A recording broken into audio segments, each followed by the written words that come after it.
L'actualité en Guadeloupe, rien n'a vraiment changé. C'est toujours la Covid-19. La Guadeloupe est en rouge, en roussi. À qui la faute? Des nouvelles mesures vont être appliquées ce soir. Bars, restaurants, plages, rivières, restrictions. Et l'argent pas qu'à rentrer. L'école des enseignants ont peur. Ils sont malades, en congé de maladie. Tout le monde paie pour demain. Et le monde qui a coûté les obsèques pour savent qui monde qui prie. Tout le monde paie pour demain. Pour travail à yo, pour santé à yo, pour famille à yo, pour projet à yo, pour liberté à yo. Question posée, est-ce que demain sera meilleur que hier et d'aujourd'hui? À rien pas certain. Combien de temps cela va durer? Et en plus, le problème de l'eau est toujours d'actualité en plein Covid-19. Les salariés du SIAG restent toujours dans la tourmente. Yo poko savent, oh là, yo que transféré. Et pour Pékembe, le gouvernement l'a mettait en plan de relance. Mais les chefs d'entreprise, ça poko ça. Yo endetté, yo pas qu'à vrai le bout du tunnel. L'argent pas qu'à rentrer. Autre sujet d'actualité. Manifestation du CRIFORM à Paris contre les discriminations, le racisme et les différents problèmes se posant dans les différents départements respectifs des Outre-mer et les réparations pour les petits-fils d'esclaves. Mesdames, Messieurs, bonjour, bon dimanche, bon café chaud. Vous l'aurez compris, nous parlerons de l'actualité de la semaine qui n'a vraiment pas changé. La Guadeloupe est en rouge. C'est presque... c'est le feu, mais c'est la braise. Monsieur Ramaï, bonjour. Bonjour Monsieur Mandré, bonjour les amis du plateau, bonjour à tous ceux qui nous regardent et puis bon, nous allons nous entretenir avec vous pendant un moment et bienvenue à l'écoute de Eco Club. Wadé Beauchamp, bonjour. Bien, bonjour tout le monde et bonjour à tous ceux qui nous écoutent. Collet. Bonjour. Edouard Collet. Bonjour Monsieur Mandré, bonjour à ceux et celles qui nous écoutent et j'ai un salut particulier à Éric Coriolan de Saint-Étienne-le-Guadeloupe. Nadège Montout en visio, bonjour. Bonjour Monsieur Mandré, bonjour à toutes et à tous. René, bonjour. Bonjour. Et Jean-Noël. Jean-Noël, bonjour. Bonjour Monsieur Mandré, bonjour aussi à tous et à tous ceux qui nous écoutent, qui nous entendent aussi. Chers téléspectateurs, vous l'aurez compris, nous, forcément, nous sommes obligés de commencer par la Covid-19. Aujourd'hui, on a du mal à comprendre. Beaucoup de confusion. Les chefs d'entreprise ne sont pas contents, surtout et les restaurateurs, etc. Et aussi les enseignants qui sont inquiets, qui sont malades, puisque nous avons 35 élèves dans une salle de classe. Monsieur René Beauchamp. Alors, pendant les 6-7 mois, on disait, avant les grandes vacances, on va préparer la rentrée, mais on a l'impression que rien n'a été fait. Bon, j'ai déjà donné mon point de vue, c'est là qu'il faut continuer à bailler. il y a deux choses. Il y a la situation sanitaire et il y a deuxièmement la situation pédagogique dans laquelle se trouvent les enfants, qui l'année précédente ont déjà perdu pratiquement entre 6 à 9 mois de cours et qui rentrent dans la classe supérieure, puisque pratiquement tout le monde est passé dans la classe supérieure. Il y a les mesures sanitaires, et les mesures sanitaires, ce sont des mesures qu'il faut prendre, qu'il faut respecter, qu'il faut suivre, et qui doivent faire l'état d'une évaluation constante, et surtout d'une transparence de la part du rectorat. Nous avons un problème côté là, ça, parce qu'effectivement, la transparence là, pas là, et il a participé à la panique générale, puisqu'il a facilité toutes les rumeurs qui sont parties à droite et à gauche. Mais deuxième problème là, qui a vu en moins encore plus important, c'est qu'à un moment, ni depuis la reprise là que j'ai faite en mois de juin là, jusqu'à présent, de véritables dispositions sur le plan institutionnel, l'éducation nationale, pas pris pour prendre en charge ces petits monde là qui sont rentrés à la classe supérieure là, l'année là, ça, de façon à mettre en place une véritable pédagogie nouvelle pour permettre de rattraper le retard à l'année précédente pendant au moins les 2 ou 3 premiers mois de cours et permettre de retrouver à partir de fin mois de décembre ou début mois de janvier en les véritables programmes à classe supérieure là. Les petits gens qui reprennent piste faire dans ça, c'est petits gens à les milieux certainement les plus défavorisés, c'est petits gens à gens qui n'ont pas les moyens de suivre. C'est là qui tenait les moyens de suivre ou qui tenait les moyens matériels et tout ça. Pas de problème, il y a arrivé en sortie déjà. Mais gros masse là, ça, c'est qui prend piste faire dans ça. Et ça qui est répercuté au niveau à résultat à ce monde-là, déjà dans le cas d'un système-là, même si l'école là tenait d'autres peines. Mais au moins ça n'a pas pris comme véritable mesure et il a laissé tout enseignant libre, de fait, à partir des évaluations que faites, propre tambouillayo pour essayer de faire ça, ça peut rattraper. Or, c'est une réponse institutionnelle qui a été fournie. Donc, à vie en moins, il y a un gros problème au niveau de la rentrée scolaire là, ça. Il y est à débiter. C'est premièrement les dispositions qu'il y a à prendre et transparence là qu'il y a et associer dans ça les parents et les organisations représentatives des enseignants pour permettre les personnels, pour permettre qu'il y ait une véritable transparence et qu'il n'y ait pas de rumeurs qui partent à droite et à gauche et véritablement prendre en charge ce monde-là sur le plan pédagogique. À l'heure actuelle, nous devons une sorte de catastrophe parce que c'est des aspects là ça pas pris en charge. Et l'aspect plus important là, qui l'aspect pédagogique, c'est qu'il y a une piste de difficulté qui n'est pas pris en charge du tout. Donc, c'est point de vue en moins, en ce qui a concerné la situation là au niveau de l'éducation à l'heure actuelle. Donc, ça veut dire que ça a mal géré. Ni un véritable problème de responsabilité, de responsabilisation vis-à-vis de ces petits mondes là et des générations là ça qui sont confrontées à problème là ça et qui ont risqué ni des difficultés à dans beaucoup plus importantes à dans une telle situation.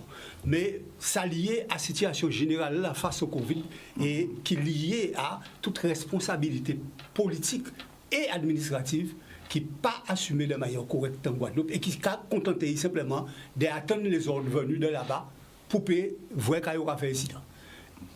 Et pour appliquer tel quel.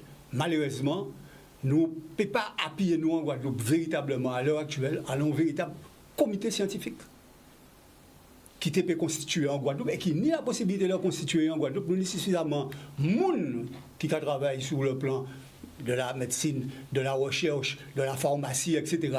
qui peut permettre de bailler un avis en les situations sanitaires là, en lesquelles on a une réponse politique. Et mais là aussi, au niveau des réponses politiques, malheureusement, à niveau des réactions, c'est en ordre dispersé et pas une véritable réflexion commune qui fait en ça. Si bien que nous avons à la disposition d'un préfet, de l'ARS, etc., qui en fait traduit les mesures gouvernementales et pas une véritable maîtrise de la situation là, ça a favorisé, alors dans une confusion la plus totale, ça a favorisé toutes les rumeurs à l'heure actuelle et qui a créé une sorte de panique qui malsaine et extrêmement grave pour la situation à payer. Édouard Collet, nous étions côte à côte avec la Martinique pendant les vacances. Là, aujourd'hui, c'est la Guadeloupe qui est en rouge. Rouge écarlate, on dit. Hein. Oui. Plus que le rouge. Oui, plus que le rouge. Ce qui est inquiétant, je rejoins totalement M. Beauchamp dans ses propos concernant l'école. Ce qui est inquiétant, c'est surtout la situation dans laquelle cette crise est gérée. Absolument. C'est ça. C'est la façon dont cette crise est gérée. Je rappelle que lorsque cette crise sanitaire est arrivée, elle a échappé à tout le monde, en tout cas en termes de gestion. On a pensé que c'était un gros rhume, un vieux rhume qui passait, et donc ça passerait dessus. Malheureusement, ça perdure. Les aléas naturels, les aléas biologiques font que tant qu'on n'a pas de vaccin, donc on ne peut que justement supporter ou préparer, ou en tout cas prévenir, en tout cas prendre des mesures nécessaires qui permettent de mettre la population suffisamment à l'abri, ou en tout cas à l'écart, suffisamment protégée en termes de directives administratives prises. Et là, ce n'est pas le cas. C'est vraiment pas le cas, et c'est en ce sens que je suis inquiet. La prolifération, elle est à la limite même, je dirais, presque, je dirais, normale, entre guillemets, eu égard que nous interéchangeons, nous avons des activités, nous allons et venons, nous ne sommes pas confinés, bien évidemment, donc c'est un peu normal qu'on puisse se retrouver dans une situation de contagiosité, d'autant qu'il n'y a pas d'immunité collective de créer. Et c'est ça, hein? Ça veut dire qu'on n'arrive pas à s'immuniser contre ce virus-là. Maintenant, il est pour moi fondamental de constater une grande confusion, et ça reprend un peu ce que tu as dit, une grande confusion eu égard à la manière dont justement cette crise est administrée. Et c'est vrai que quand je prends le cas des écoles, c'est un peu le sens de votre question de tout à l'heure, je suis très inquiet. Vous imaginez qu'à un moment donné, il était question, dès que le premier cas d'enfant, cas contact ou cas confirmé de Covid, on fermait soit la classe, soit l'école. Maintenant, le gouvernement décide de faire monter justement le plafond. Il faut 3 enfants pour arriver à fermer une école. Alors j'entends bien que la nécessité de service public de l'enseignement doit pouvoir perdurer. Mais à quel prix, M. Mandry? À quel prix? Au sacrifice de quoi? Et de qui? Et ça m'inquiète. Ça m'inquiète terriblement. Ça veut dire que si on fait monter le seuil plafond du nombre d'enfants impactés, je rappelle que la première collectivité atteinte par le Covid-19, c'est les établissements scolaires et l'université. C'est la première collectivité. Les cas de clusters concentriques, c'est là qu'on les trouve. Et ça, malheureusement, ça échappe totalement à la visibilité du gouvernement. Si on parle de guerre, on doit parler d'effort de guerre. L'effort de guerre doit être soutenu par tous. Il n'est pas question de manière disproportionnée de dire que celui-là est fermé, et que les autres continuent. Et c'est ça qui m'inquiète, M. Mandry. C'est cette administration, cette gestion hasardeuse de la Covid-19. Ça, c'est très inquiétant. Très, très inquiétant. Je note que lorsqu'on décide de fermer telle ou telle activité, M. Mandry, on peut se questionner légitimement et valablement. Le virus circule partout. Mais vraiment partout. Et je suis d'autant plus inquiet que je suis persuadé que nous aurons encore à en discuter en décembre. Nous aurons encore à en discuter en décembre. Cette gestion d'amateur faite par ce gouvernement est inquiétante. Très inquiétante. En quoi un bar, si tant est qu'il ouvrirait à l'extérieur, M. Mandry, serait plus potentiellement nocif en termes de contagiosité que justement qu'un établissement scolaire? Vous m'expliquez, M. Mandry. Donc je crois que l'effort de guerre doit être soutenu par tous. Et que probablement qu'il faille penser plus sérieusement à un confinement. De manière beaucoup plus généralisée. On ne peut pas faire supporter sur un ou deux une situation cataclysmique. Ce gouvernement, sa seule logique, c'est de vous mettre au travail. Mettez-vous au travail. Et on sacrifie 2 ou 3. Mais nos enfants qui vont à l'école, nos étudiants qui vont à l'école, sont en prise directe avec la Covid-19. Et ça n'inquiète personne. Les cinémas restent ouverts. Je n'ai rien contre les cinémas. Mais c'est un milieu clos, il me semble. C'est un milieu clos. C'est un milieu clos, le cinéma. Et ça n'inquiète pas le gouvernement. On ne ferme pas le cinéma. Nous allons et venons, nous allons faire nos courses. M. Mandry, c'est un milieu clos. Aucune mesure n'a été prise. Mais on veut sacrifier les bars, les restaurateurs. Je connais des chefs d'entreprise, M. Mandry, qui sont très inquiets.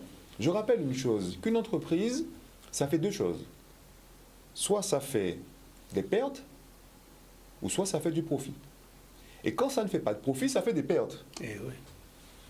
C'est ça. Là, nous sommes dans une situation cataclysmique, M. Mandry. Cataclysmique. Il y a, avec cette urgence sanitaire, une entrave à toutes les libertés, et notamment celle d'entreprendre, et qui m'inquiète.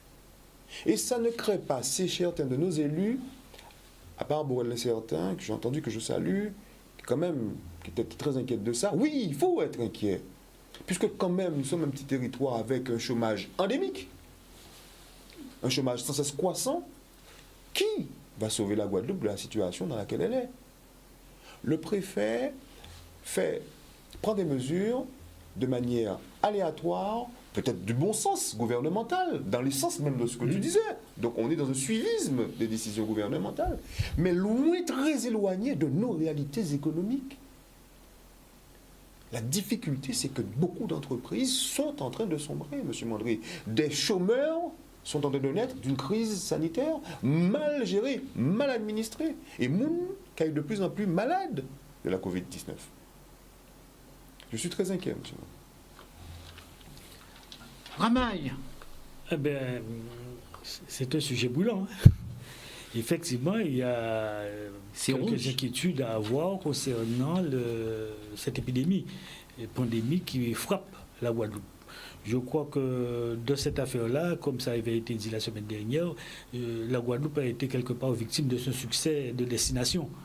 Et comme d'autres régions de France et d'outre-mer en particulier. Et donc on a eu probablement une forte importation de virus et qui a été dans la gestion des entrées, peut-être qu'il a fallu faire autre chose en plus ou en moins, si je ne sais pas, mais certainement en plus pour pouvoir contenir. Aujourd'hui, il s'agit de gérer cette pandémie et je serais tout à fait d'accord avec le directeur général du CHU, M. Cotelon, qui dit malgré les difficultés que nous avons, malgré cette situation difficile du CHU, malgré les problèmes sanitaires que nous avons, malgré la circulation très importante du virus, nous arrivons à gérer la situation. C'est tendu, c'est très tendu. Nous arrivons à gérer la situation avec les autres cliniques, les autres établissements de santé. Moi, je ne suis pas de ceux qui dramatisent, pour l'instant en tout cas. Et je reste persuadé quand même que malgré les difficultés, malgré des critiques par-ci par-là, il faut prendre des initiatives. Il y a des initiatives qui ne sont peut-être pas toujours les bonnes, hein.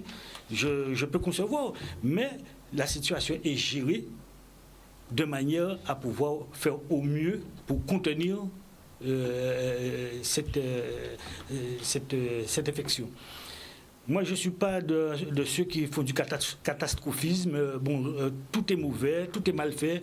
On voit bien que lorsqu'il s'agit de faire une sélection, par exemple, de l'équipe de France, s'il y a 60 millions de supporters, il y a 60 millions de sélectionneurs. Il faut bien qu'il y ait un qui, aujourd'hui, à la personne de M. Deschamps, qui prend la décision. Les autres peuvent dire ce qu'ils veulent, mais il faut quand même qu'il y ait un pour prendre l'initiative. De même de la part des supporters. Hein, les supporters, vous voulez dire que c'est pas facile. C'est pas facile. Les supporters d'une équipe de foot, par exemple, pour prendre cet exemple-là que tout le monde connaît bien, eh bien, tout le monde est arbitré. Mais il y a un seul qui prend la décision sur le terrain. Il faut bien qu'il y ait un. Et tout le monde, chacun peut avoir son avis. Moi aussi, j'ai mon avis.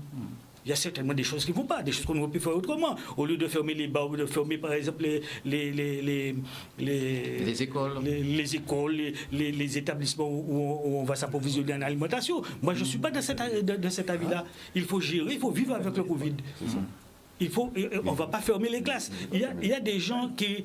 J'ai l'impression, dans cette affaire-là, et là je passe sur l'aspect au niveau des écoles. Moi, j'entends tous les jours, c'est une catastrophisme total. Rien ne va. Il faut tout refaire. Rien n'est respecté. Mais voilà, nous, mais les Guadeloupéens ne sont pas dupes. Hein. On voit bien qui a raison, qui a tort. On voit bien entre suivre ceux qui râlent tous les jours parce que rien n'est bon et l'ARS, par exemple, si on demande aux Guadeloupéens de suivre, j'ai l'impression qu'il n'y aura pas photo. Alors, il faut arrêter de faire du catastrophisme, de faire peur aux gens. Moi, j'estime que c'est une situation difficile, certes, mais on a les moyens de gérer cette affaire-là. Concernant toujours cet aspect de classe, il y a des gens qui disent tout. Ah ben, rien n'est bon, il faut tout refaire, c'est pas bon. Je ne disconviens pas. Mais ces gens-là, le plus souvent, ils plaident pour rester souvent chez eux, mais avec leur salaire. Je dirais tout simplement, pour les mêmes personnes, non, il faut me laisser terminer, ces mêmes personnes, et je tiens à faire une grief au service public, pour avoir un rendez-vous, pour remplir un papier administratif, aujourd'hui, c'est le parcours du combattant. On n'a pas accès aux établissements publics. Vous parlez des enseignants. Je parle de la sécurité sociale, je parle de tous les services publics. Les chefs d'entreprise. Non, je viendrai sur les chefs d'entreprise. Ils ont la même réaction que les chefs d'entreprise de Marseille. Oui, non, mais tout à fait. Mais ces mêmes personnes qui demandent à rester chez eux, de ne pas travailler ou d'avoir le salaire sans travailler, quand ils vont acheter le pain, il faut qu'il y ait du pain chaud pour eux. Il faut des gens qui travaillent pour avoir le pain chaud. Mais s'ils sont malades, ils ne vont pas aller contaminer les autres. Quand on est malade, d'accord. Oui. Mais quand on demande à chercher des possibilités pour être payé, à la maison ou même dans l'entreprise, sans remplir sa fonction. Mais, je termine. Quand on va chercher le pain, il faut avoir le pain chaud. Il faut des gens pour faire le pain chaud. Quand on va au supermarché, il faut avoir des caissières. Il faut avoir des caissières pour faire la caisse. Il faut que les réunions soient remplies. Arrêtons. Si ceux-là peuvent travailler, les autres peuvent travailler aussi. Si on est malade, vous prenez des congés de maladie, il y a des structures, le gouvernement a pris des dispositions pour permettre aux gens malades de rester chez eux et d'être suivis. Mais je n'ai pas terminé. Je reviendrai sur l'aspect économie des chefs d'entreprise. Merci, monsieur Ramaille. Nous arrivons à notre première pause café.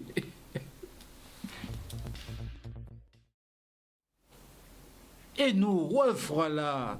Tout le monde paie pour demain, pour travail à yo, pour santé à yo, pour famille à yo, pour projet à yo, pour liberté à yo. Question qui se pose, est-ce que demain qui est meilleur qu'aujourd'hui et hier, et combien de temps ça va durer? Nadège Montoute, vous êtes avec nous, Nadège? Alors nous avons combien de cas et combien de décès avec la COVID-19? Nadège Montoute?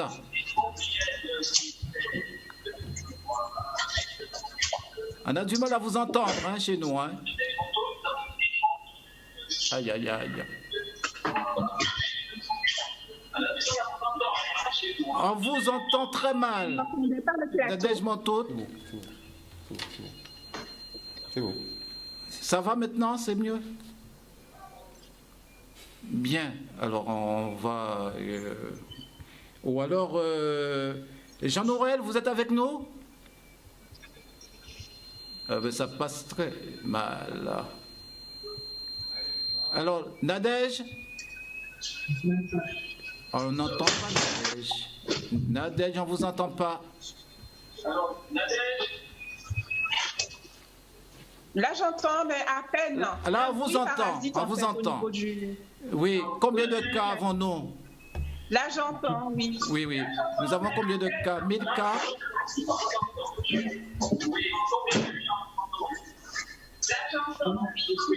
On ne vous entend pas.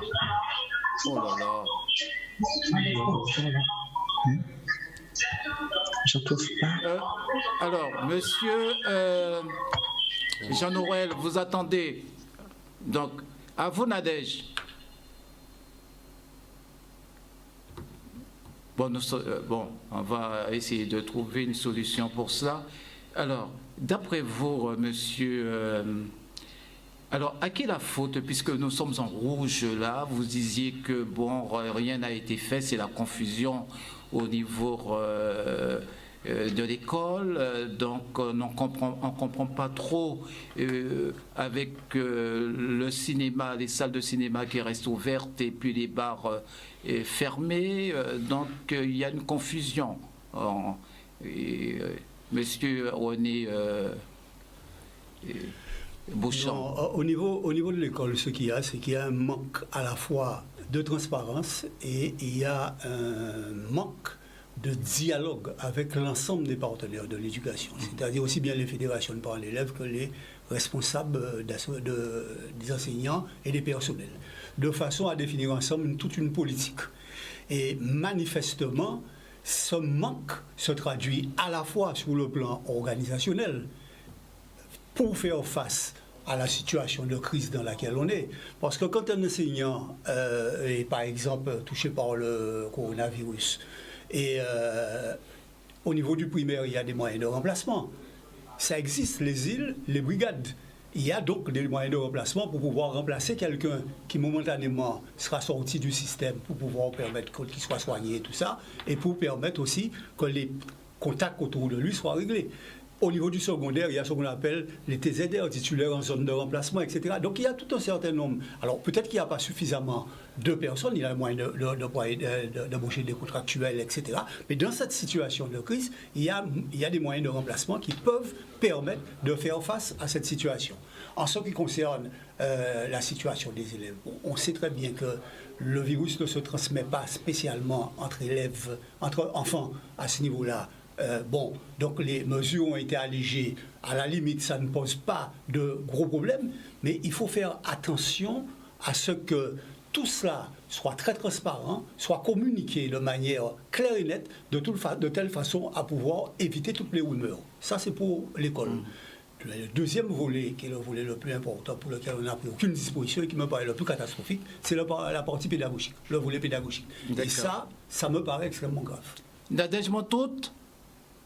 Oui. Oui. Alors, nous avons combien de cas en Guadeloupe là? 1000 cas apparemment et 16 décès, non? Pour la Covid-19? J'ai cru comprendre que c'était plus de 4000 cas et 4000 cas, oh là là, de décès cumulés depuis le début de la crise. Moi, ce que j'ai envie de dire en tant que professionnel de santé évoluant en milieu hospitalier, c'est qu'on a l'impression que la première vague n'a pas servi de leçon au gouvernement, puisque jusqu'à maintenant, on attend que les mesures d'amélioration de la réponse hospitalière soient mises en place. C'est vrai qu'on a entendu que le directeur du CHU s'est exprimé pour lancer un cri d'alerte, donc après que les professionnels, en première ligne notamment, les collègues des urgences aient tiré la sonnette d'alarme, parce qu'il y a eu d'abord une pré-mobilisation des agents des services des urgences et de la réanimation.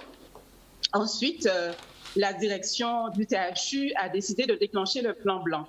Mais il faut savoir qu'entre la première vague et ce qu'on est en train de vivre maintenant, il n'y a pas eu d'organisation, de préparation justement pour pouvoir répondre au mieux aux conséquences de la crise, puisqu'on parle de crise sanitaire.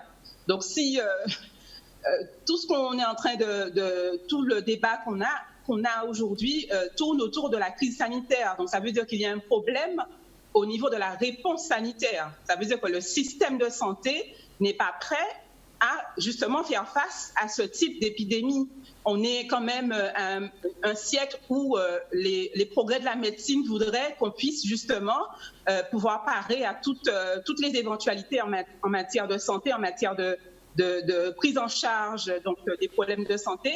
Et il se trouve qu'aujourd'hui, on constate que ce n'est pas le cas. Donc, je pense qu'il faut justement ramener le débat à cet aspect dont on ne parle pas beaucoup. Je n'entends pas suffisamment les acteurs du système de santé s'exprimer en dehors du national où pas mal de médecins, des syndicats de médecins s'expriment et dénoncent justement les mesures d'austérité qui ont été prises jusqu'ici et qui justement génèrent les problèmes qu'on connaît aujourd'hui, puisque c'est le système de santé qui est défaillant.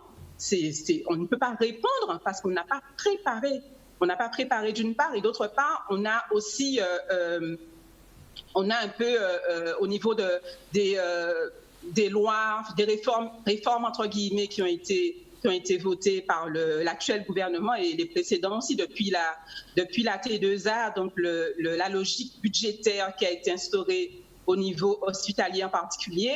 On a un peu contribué au déclin du système de santé parce qu'on a supprimé des lits, on a supprimé des postes. Et au moment où on parle, je vous dis qu'il n'y a pas eu de création, il n'y a pas eu de recrutement. On connaît des collègues, justement, soignants, qui ont déposé leur CV au niveau du CHU en particulier, et même au niveau d'autres établissements de santé. Ils n'ont pas été recrutés.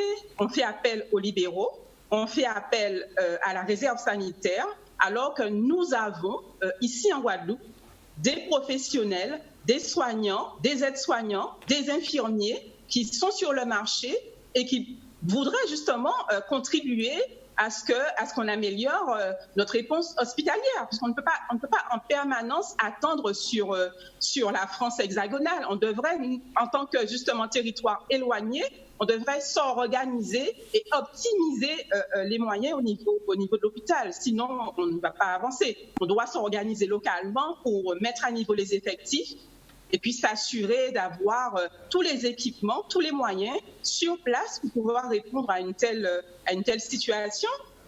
Donc voilà, moi, ce que j'ai envie de dire, c'est qu'on n'a toujours pas tiré les leçons de ce qui s'est passé. Oui, Jean-Noël, votre regard sur la situation. Jean-Noël ? Alors oui, alors ce que je dirais, c'est qu'il y a tellement de confusion sur ce niveau-là, ce stade-là, ce point de vue de la Covid, que je vais m'abstenir d'intervenir. Je vais parler éventuellement de la relance liée à cette situation et aussi parler du problème de l'eau. C'est deux sujets que je maîtrise, je peux en parler, mais au niveau de cette crise sanitaire, il y a tellement de confusion. Cette situation est tellement difficile que pour cette fois-ci, effectivement, je vais passer la main. D'accord, comme nous n'avons pas encore terminé, nous allons venir sur l'eau. Alors, monsieur Ramaille, oui.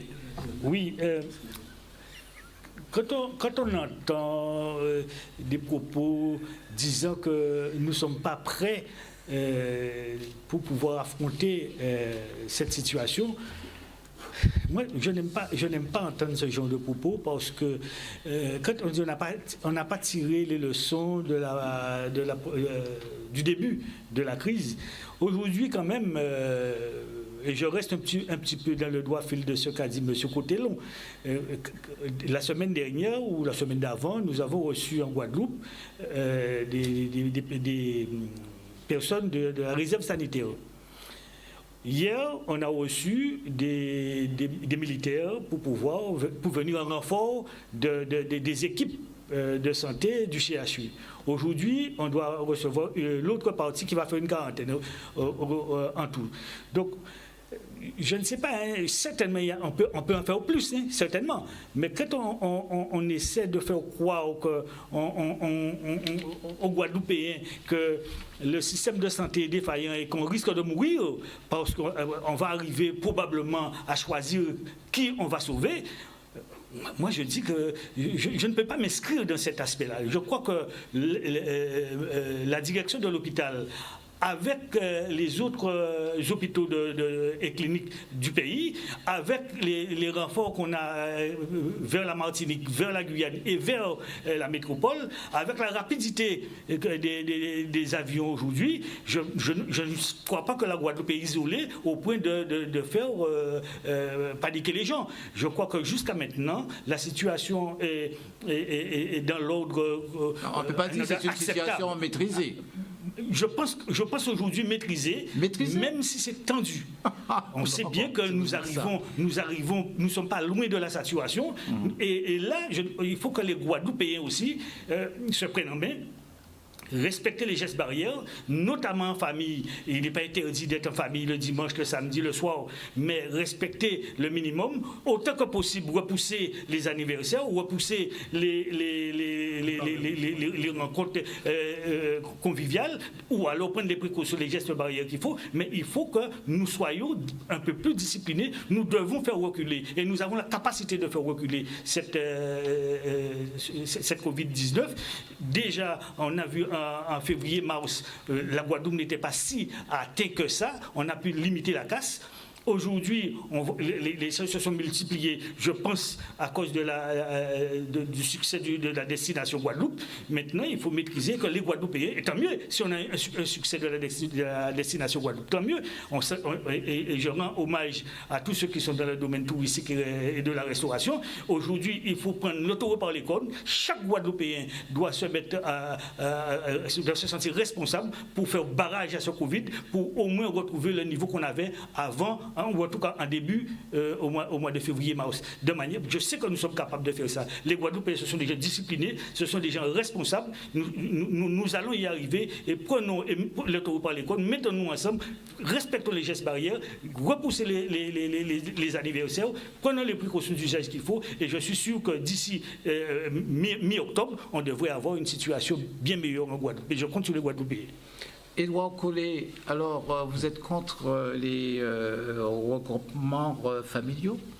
Alors, je tiens à réagir sur cela, et je vais rester dans l'ordre des propos de la directrice de l'ARS, qui est intervenue quelques minutes après l'intervention conjointe entre le préfet, l'ARS, les services donc, de l'État au sujet des dispositions qui ont été prises pour limiter la propagation de la Covid-19.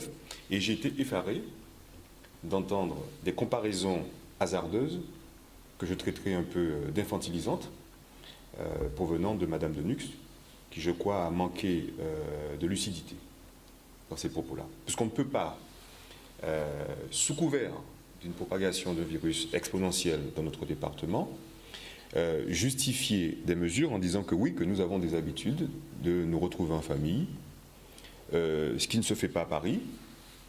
Je ne vois pas la comparaison. Je ne trouve pas et je ne comprends pas ces propos anti-amicaux. Paris, c'est Paris, la Guadeloupe, c'est la Guadeloupe. Soit nous avons des particularités qui font que nous aimons nous retrouver en famille, nous aimons aller à la plage, et je ne vois pas en quoi ce serait une mesure, ou en tout cas cela justifierait des mesures contraignantes, des mesures attentatoires à nos libertés, sous couvert que nous sommes ce que nous sommes. Parce que ça veut dire ça en fait. Ça veut dire ça. Ce sont des propos malheureux et maladroits. Donc je vais ressaisir le contexte. Moi je crois que dans cette crise sanitaire, cette guerre sanitaire, je rappelle encore, et c'est mon leitmotiv, que l'effort de guerre ne peut pas être supporté par un groupe ou une partie de la population. C'est nous toutes. Je rejoins Raymond quand il parle, effectivement, oui, que les Guadeloupéens sont responsables. Il s'agit de la responsabilisation. Le ministre en charge de la Santé a indiqué qu'il y a ce qu'on appelle une jauge, un nombre de personnes qu'il faudrait respecter dans les regroupements, dans les lieux, particulièrement les lieux publics, dans les lieux dédiés à recevoir du public. La sphère privée, M. Mandré, aucun ministre ne peut intervenir sur la sphère privée. Chez vous, le ministre n'a pas d'intervention à faire chez vous. Hein? On ne peut pas demander à un tel ou une telle, à un Guadeloupéen, quelle que soit la commune où il habiterait, d'interdire un nombre de personnes chez lui, sans loi pénale et sans l'intervention d'un juge. Vous pouvez pas faire. Le principe de l'inviolabilité du domicile s'impose dessus sur ça. Donc ça ne concerne que les lieux publics, les jauges que le ministre a indiquées. Cependant, bien évidemment, nous sommes des Guadeloupéens soucieux de notre santé et la question n'est pas l'infantilisation ni à faire peur, mais à la responsabilisation des Guadeloupéens. Oui, nous sommes un peuple responsable pour éviter la propagation de la Covid, bien évidemment, de manière responsable chez moi, je limiterai le nombre de personnes. Mais ce n'est pas une directrice de l'ARS, ni un préfet, qui va me l'ordonner, ou me l'obliger, ou m'y contraindre. Pas du tout. Les contraintes administratives, cette police administrative sanitaire, elle ne concernera uniquement que les lieux publics. Là-dessus. Et c'est vrai qu'on a le sentiment qu'on joue avec les peurs. J'essaie de questionner toujours les raisons pour lesquelles, par exemple, les plages sont limitées en accès. Enfin, à la baignade. J'essaie de comprendre, M. Mandré. un bon bain de soleil, un bon sel de mer sur moi. Je pense que des moments quand, je me rappelle, vous savez, je suis de ceux qui aiment partager des émotions avec nos aînés. Là, nous on vit la grippe, maman qui a dit, mais bon ben non, mais... Donc, vous savez, il y a des circonstances d'esprit, des circonstances de spécialité locale qui achoppent avec justement des directives gouvernementales éloignées de nos réalités. Alors que j'ai pensé qu'à un moment donné, lorsqu'on avait donné au préfet des pouvoirs exorbitants, des pouvoirs particuliers, coercitifs dans cette crise-là, je pensais qu'il le ferait de manière, ce qu'on appelle,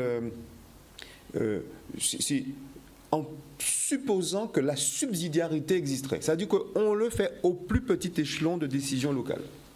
On va se rapprocher de vous, M. Mandry, on va se rapprocher de tel, on va regarder ensemble, on va vérifier ensemble. Non, c'est fait de manière, je dirais, distanciée et en ne regardant pas du tout et voire même en méprisant un certain nombre d'activités. Et là, c'est encore davantage, ça ajoute une crise à la crise. Est-ce que ce n'est pas la faute, comment dirais-je, de nos élus? Mais nous sommes tous responsables. Nous ne sommes pas organisés. On est organisés, monsieur. Mais qu'est-ce qu'on propose? On est organisés, sauf qu'il y a des peurs qui se jouent. Il y a des...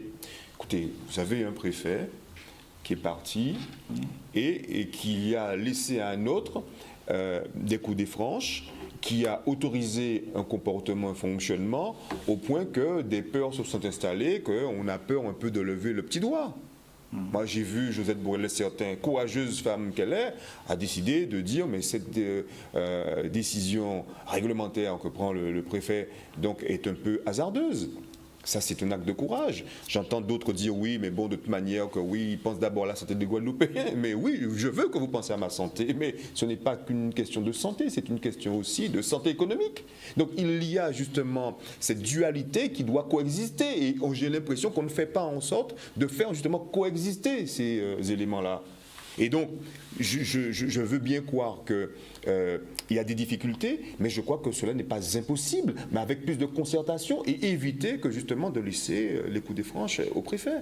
Il faut que justement, oui, que les élus puissent manifester beaucoup plus d'intérêt à demander à ce qu'il y ait justement un principe de conditionnalité dans les décisions préfectorales qui sont prises. Attendez, mais vous faites ça, mais à condition que... Et ça, ce n'est pas le cas, M. Mandry. Oui. Alors, M. Beauchamp, vous disiez qu'il y a un problème d'organisation chez nous, notamment avec nos élus, mais aussi avec les professionnels de santé, comme par exemple les pharmaciens, les docteurs que nous avons. Sont-ils organisés face à la Covid-19? Non, ils sont organisés professionnellement. Le problème du comité scientifique, ce n'est pas un problème simplement des certificats décidés de, etc. C'est un problème de commande politique. C'est-à-dire qu'il faut qu'il y ait une véritable organisation qui soit mise en place. Il faut que ce soit effectivement les collectivités majeures qui mettent en place ce comité scientifique, qui leur demandent de mettre en place ce comité pour pouvoir les aider dans les décisions qu'il y a à prendre sur un certain nombre de choses, de telle façon qu'on n'ait pas cette confusion de paroles où chacun parle de son côté. En fait, la crise du Covid-19 aurait dû justement nous unir et nous amener à plus de responsabilités et non pas à nous retrouver simplement à être des soumis et à accepter tout ce qu'on nous dit, etc. Malheureusement, ce n'est pas le chemin qui a été adopté. Bon. Et c'est ce schéma-là qu'il fallait adopter, de telle façon à pouvoir peser dans le débat face au préfet et à affirmer nos propres responsabilités. Je ne dis pas qu'un certain nombre de mesures qui ont été prises n'étaient pas bonnes. Toutes les mesures n'étaient pas bonnes. Il y a certainement un certain nombre de mesures qui ont été prises qui étaient bonnes. Encore qu'à l'époque où on nous a mis en confinement, peut-être que ce n'était pas le bon moment pour nous mettre en confinement, compte tenu qu'il y avait une maîtrise de la situation générale. Alors, quand on parle de... On a été victime du succès de notre destination, non. Notre destination n'a pas connu plus de succès après le Covid qu'avant, et même moins de succès.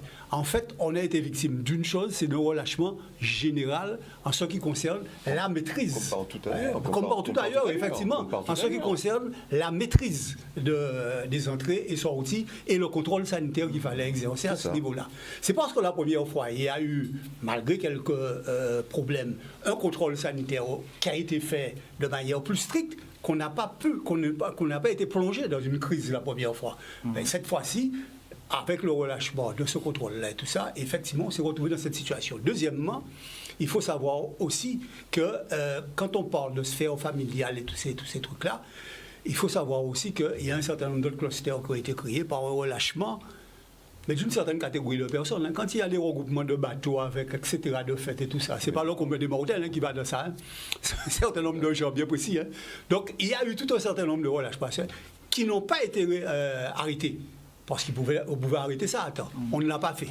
On a créé d'autres types de clusters qui ont entraîné la situation actuelle. Donc, c'est ce qui, à mon avis, me paraît un peu plus grave.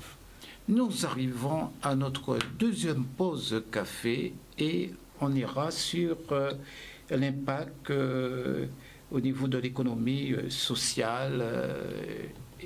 Voilà.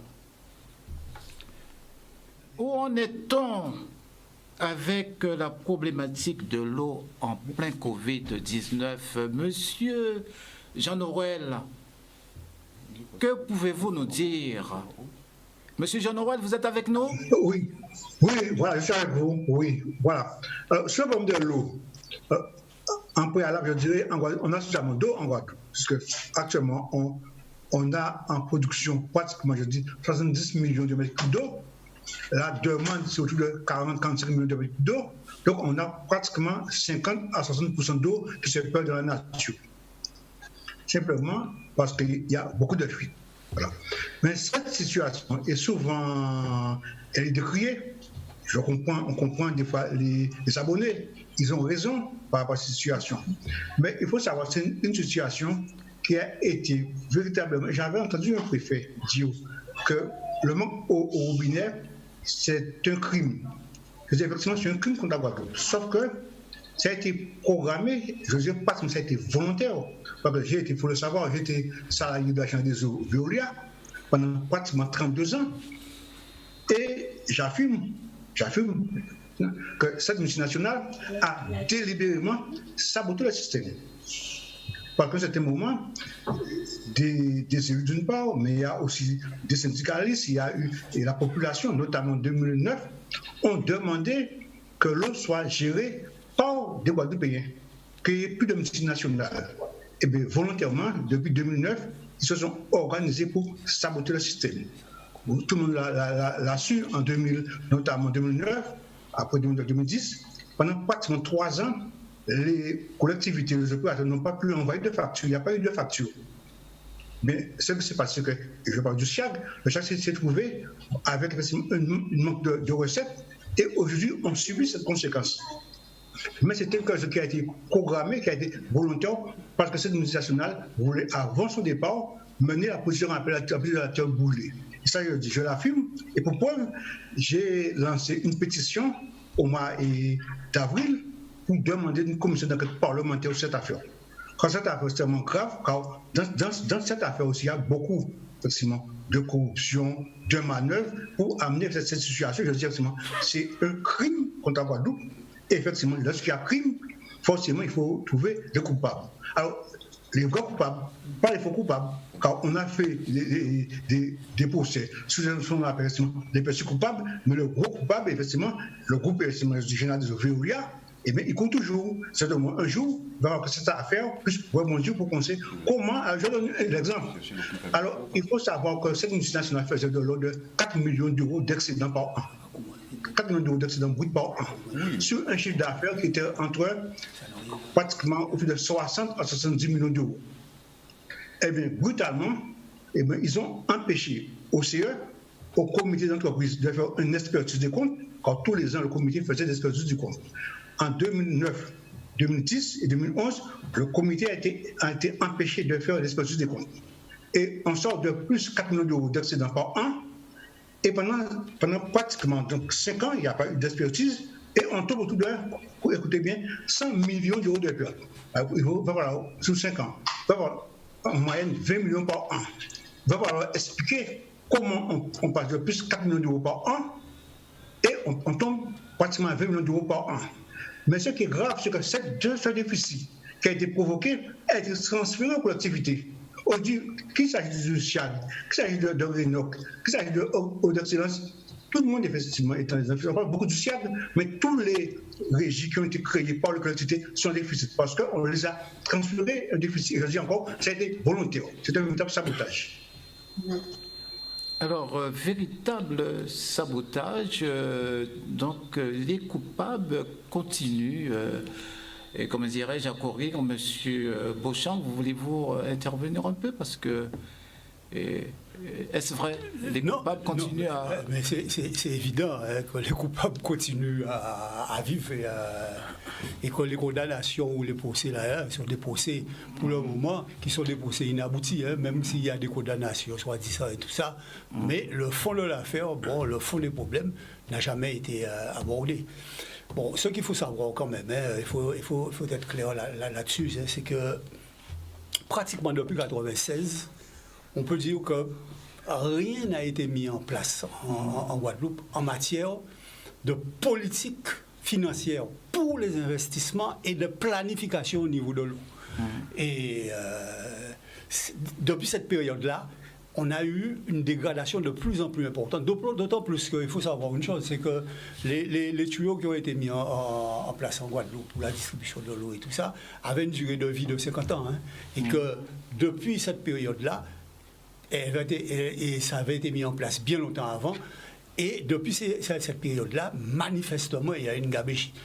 Deuxièmement, il y a eu d'autres personnes qui se sont servies de l'argent de l'eau pour faire autre chose que l'utilisation de l'eau à différents niveaux. Mais il faut savoir que c'est une situation tout simplement qui a été créée, tout simplement parce qu'à partir de 1996, il n'y a plus eu de contrôle de gestion en ce qui concerne la question de l'eau.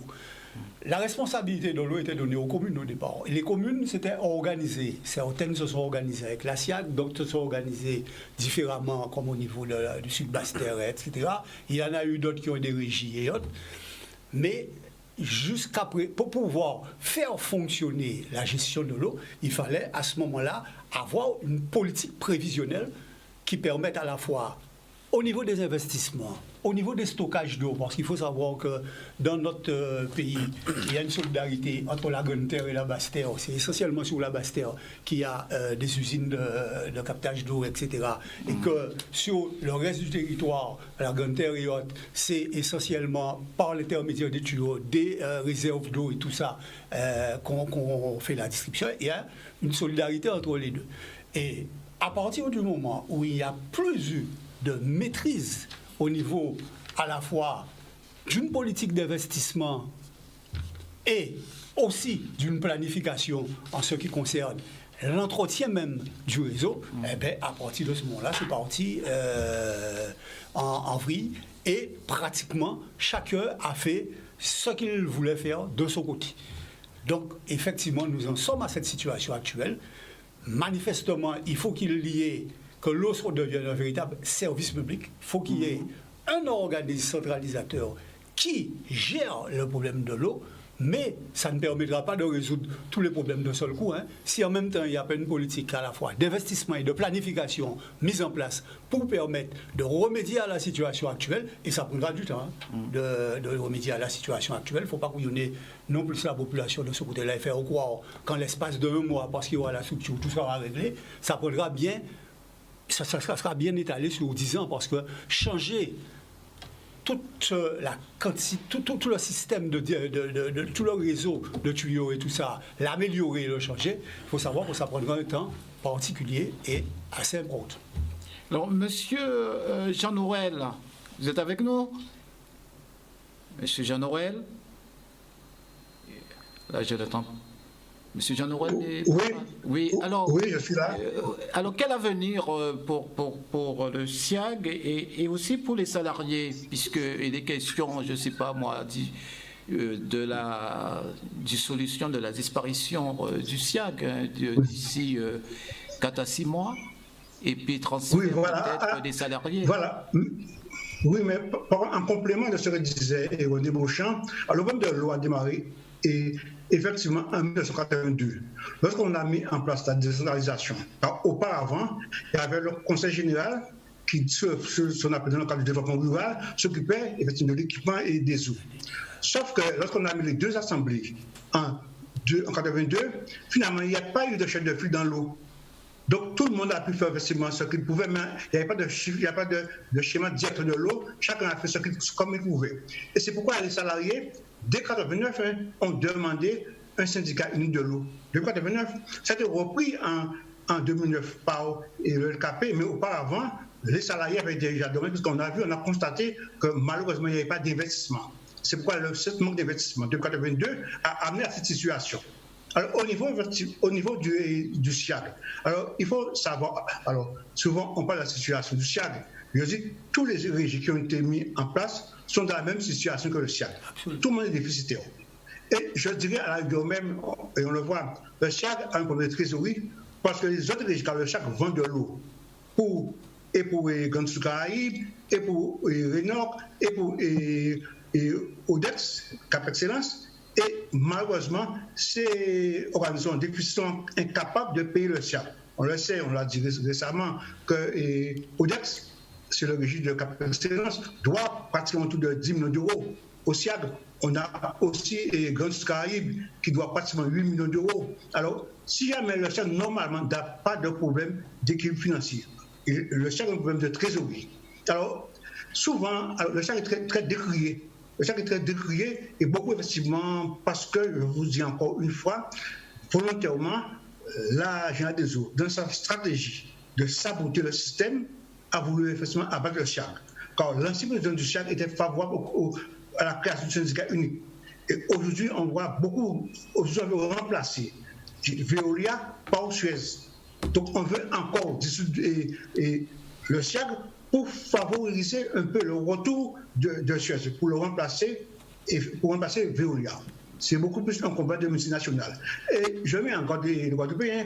Parfois, j'ai vu passer des documents comme quoi par rapport au salaire, au mirobolant du salaire du SIAG. Il faut savoir, je ne suis plus au salaire du SIAG. J'ai fait 5 ans au SIAG, j'ai fait 32 ans, j'ai des eaux, je suis plus au salaire du SIAG. Mais je vous dis, au mois de décembre 2018, pendant qu'on faisait croire que des salariés avaient un salaire moyen 5 500 €, mais j'avais des collègues qui avaient un revenu net 1065 €. Je vous dis encore, on avait des collègues qui étaient au SMIC, au SIAG à 1065 € en décembre 2018. On peut apporter ces fiches de paye. Et alors qu'on entend dire oui, le salaire moyen est de 5 000 €. Simplement parce que, je vous dis, au mois de décembre, il y a le 13e mois, il y a des salariés qui ont eu le 13e mois. C'est pour ça qu'il y a eu un certain nombre de salaires qui ont pratiquement doublé. Mais je vous dis, en décembre 2018, au SIAG, il y avait au moins une dizaine de salariés qui ont perçu 1065 € net. Alors, pour le devenu du SIAG, alors, rapidement, on a entendu, on va dissoudre le SIAG, c'était au mois de juillet, après, actuellement, c'est à la fin d'année. Encore une fois, avant de dissoudre le SIAG, il faut créer le syndicat unique, il faut créer une structure pour récupérer les salariés, transférer les salariés avant. Les salariés ne vont pas accepter que le SIAG soit dissous et qu'eux, effectivement, soient dans la rue. Déjà, si on dissout le SIAG, les salariés seront dans la rue. Et dans la rue, ils ne vont pas dans le robinet. Donc, il faut falloir s'organiser pour créer ce fameux syndicat unique, pour faire le transfert des salariés après dissoudre le SIAG. Quand le SIAG, depuis 2009, avec l'accord LKP pour la création du syndicat unique, est amené à disparaître. Tout comme Rénor est amené à disparaître, tout comme Cap Excellence est amené à disparaître. Tous les régions vont disparaître, mais il faut créer un syndicat unique. Et à ce moment-là, on va forcément le SIAG disparaître. Mais je dis, aujourd'hui, ça y a des salariés, mais cependant, si d'aventure cette mesure est appliquée dessus le SIAG, eh bien les salariés seront dans la rue avec effectivement les syndicats. Effectivement, les gens n'auront pas d'eau. Ils n'auront pas d'eau dans le robinet puisque les salariés, effectivement, n'auront pas travaillé. Et s'ils ne travaillent pas, il n'y aura pas d'eau dans le robinet. Ils ne coupent pas l'eau, les salariés. Ils disent simplement qu'ils ne travaillent pas, il n'y a pas d'eau dans le robinet. Alors, pour avoir de l'eau, il faut des salariés. Et oui, pour avoir de l'eau, il faut des salariés. Est-ce que nous avons à craindre, monsieur Édouard, enfin, oui, une grève, justement, des salariés du SIAG? C'est-à-dire... On en a déjà eu des débrayages des salariés du SIAG. Et, ils ont raison, ils avaient raison à l'époque de pouvoir le faire. Mais beaucoup plus loin que cela, beaucoup plus loin, monsieur Mandry, le problème il est beaucoup plus vaste. Alors, c'est clair qu'il il faut des salariés. Mais il faut surtout de l'eau. Et il faut surtout une potabilité de l'eau. Et il faut surtout son assainissement. C'est ça qui est important, M. Mandry. Il faut de l'eau, oui, il faut de l'eau potable. Nous avons dans l'eau plusieurs crises. La première, c'est celle de son captage et son arrivée jusqu'à la station de traitement, donc sa potabilité, et de la station donc, qui la rend potable jusqu'à chez vous, donc les canalisations, donc le réseau qui pose problème. Et bien évidemment, nous avons une eau qui pose problème puisqu'elle est chlordéconée. Des crises dans la crise, M. Mandry. Une troisième crise, une énième crise vient se grever, c'est celle justement de tout ce tintamarre autour de la distribution de l'eau, M. Mandry, parce que c'est beaucoup d'argent. C'est beaucoup d'argent. Et nous en payons encore les conséquences. Pour ma part, je reste persuadé qu'un syndicat unique de l'eau, un guichet unique, serait utile et intéressant. Un seul interlocuteur. Je ne suis pas dupe. Pas parce que vous êtes unique. Vous savez, en droit, on dit souvent à juge unique, juge inique. Pas parce que vous êtes seul que forcément que les choses se passent bien, M. Mandry. Mais tout au moins, il y aura une nécessité d'avoir un peu plus de transparence et de directivité. Ce que j'appelle directivité, c'est que au moins là, il y aura la possibilité de pouvoir mieux relier, mieux comprendre certaines interconnexions, ce qui était un peu le flou auparavant. Mais est-ce que véritablement c'est la garantie d'une sanité de l'eau? Ce que je ne crois pas du tout, puisque ce n'est pas demain que l'eau sera... qu'on pourra retirer la chlordécone dans l'eau. Est-ce que pour autant les tuyaux seront seront conformes à ce qui est attendu dans le temps qui est nécessaire et que les tours d'eau puissent cesser, ce qui a commencé à diminuer légèrement, mais pas suffisamment pour que nous ayons de l'eau et pour que nous puissions être à la hauteur de nos prétentions, nous Guadeloupéens. Donc, tous ces problèmes, en dehors de ce qui a été expliqué et avec des éléments quand même assez controversables, mais des éléments qui se tiennent par l'intervenant de tout à l'heure, je pense que cette problématique de l'eau doit être beaucoup plus urgente et prégnante et appeler véritablement un concours beaucoup plus généralisé justement de nos élus. Et cela commande bien évidemment, et c'est vrai, j'ai beaucoup aimé cette expression, le schéma directeur de l'eau en Guadeloupe. Qu'est-il ? Là, on est en train de faire de l'urgence là-dessus. Mais ce vrai schéma directeur de l'eau, qui ne doit pas être uniquement pensé en amont, mais en aval, c'est quelle eau pour quelle Guadeloupe ? Et quelle qualité de l'eau ? Et c'est ça qui, je crois, doit être aussi être de mise, de telle manière que nous puissions, de manière beaucoup plus pérenne, avoir de l'eau. Et M. Beauchamp a dit quelque chose qui m'a interpellé. C'est vrai. Vous avez de l'eau 365 jours en Guadeloupe, malgré la sécheresse. Nous avons un problème de captage d'eau. Mais ce n'est pas aujourd'hui qu'on aurait dû penser qu'il y a un problème de captage d'eau. M. Mandry. La Caraïbe, allez à Antigua, M. Mandry, il n'y a pas de rivière à Antigua. Barbade. Allez à Barbade, il n'y a pas de rivière à Barbade. Nous avons des exemples dans notre zone naturelle d'échange, qui est la Caraïbe, M. Mandry. Nous avons des exemples où vous avez des stations de traitement de l'eau de mer et où il n'y a pas de problème d'eau. Alors que nous avons, nous, de l'eau. Nous avons des rivières. Donc c'est un problème véritablement qui est très politique. Ce n'est pas une question de ressources, au sens où on pourrait la trouver dans d'autres pays de la Caraïbe, mais c'est un problème de gestion politique, le problème de l'homme. C'est tout, M. Mandry. Et je ne peux qu'appeler de mes voeux que justement, que c'est les résolutions qui ont été prises pour que nous puissions trouver à mettre en place justement une directivité de l'eau en Guadeloupe puisse se réaliser enfin. Enfin. Et puis, parce que cette crise appelle justement que nous ayons de l'eau. Cette crise sanitaire de la Covid-19 appelle que nous ayons de l'eau de manière beaucoup plus pérenne qu'aujourd'hui. Monsieur Jean-Noël, le gouvernement pense d'investir 50 millions pour l'eau. Que pensez-vous? Non, c'est que... pour vous dire, normalement, franchement, 1 kilomètre de conduite, ça coûte 1 million d'euros. Pour remplacer 1 km de conduite. En Guadeloupe, nous avons 4 000 km de conduite. Ce n'est pas avec 50 millions d'euros qu'on va résoudre le problème de l'eau. Je parle rien de conduite. Ça, quand on a les usines, justement, on parle de chlordécone. Aujourd'hui, on peut mettre en place des usines qui permettent d'enlever facilement les molécules de chlordécone dans l'eau. mais il faut mettre en place ces usines. Or, alors, il faut savoir que le montant investi pour l'eau, ça se situe autour de 900 millions d'euros. Dans un premier temps, sur les 900 millions d'euros. Oui, c'est un milliard. Et l'État s'était engagé en 2009 à financer. Et lorsque le président Hollande est venu ici en Guadeloupe, il me semble, en 2014, il s'était engagé lui aussi à financer ces 900 millions. Sauf qu'il y a une condition qui est posée. Il faut créer un syndicat unique. Donc il faut que les élus créent un syndicat unique et après, effectivement, qu'ils puissent avoir effectivement ce versement de, pas 900 millions de coûts, mais au moins, anciennement, on puisse faire pratiquement tout de 120 à 130 millions d'euros de travaux par an pour résoudre le problème de l'eau. Alors, Nadège Montaut, Nadège, vous êtes encore là? Je suis là. Oui, alors un petit mot sur la problématique de l'eau. Alors, surtout... Parce que, donc, déjà, je remercie Monsieur Jean-Noël pour les explications donc, que j'estime être conformes à la réalité de l'époque, parce qu'on ne parle pas assez de l'historique de l'affaire de l'eau. Et c'est vrai que ça permet de comprendre pourquoi on en est là aujourd'hui. Donc, il explique que une multinationale en particulier, a voulu spéculer sur la ressource, parce qu'on sait qu'on a la ressource est présente en Guadeloupe, tout le monde le sait, on ne cesse de le répéter. Sauf qu'il y a eu à l'époque de la spéculation sur la ressource, donc un bien commun, et ce qui nous amène à la situation aujourd'hui. Donc, il ne faut surtout pas commettre la même erreur, donc en confiant cette ressource à une autre multinationale.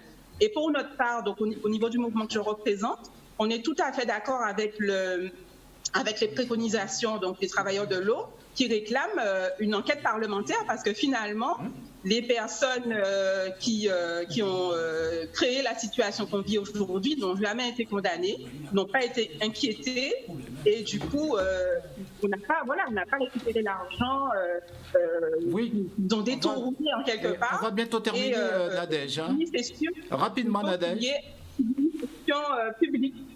Donc, on est pour une gestion publique, qu'importe l'organisme, pour que la gestion reste publique et que les réseaux soient réparés à la hauteur des investissements qu'il faut réaliser. Merci Nadège, merci Jean-Noël, merci Monsieur Rameil, nous n'avons pas beaucoup de temps, Monsieur René Beauchamp, merci Édouard Collet. Et notre émission arrive à sa fin. Chers téléspectateurs, merci de nous avoir suivis et à dimanche, si vous voulez bien.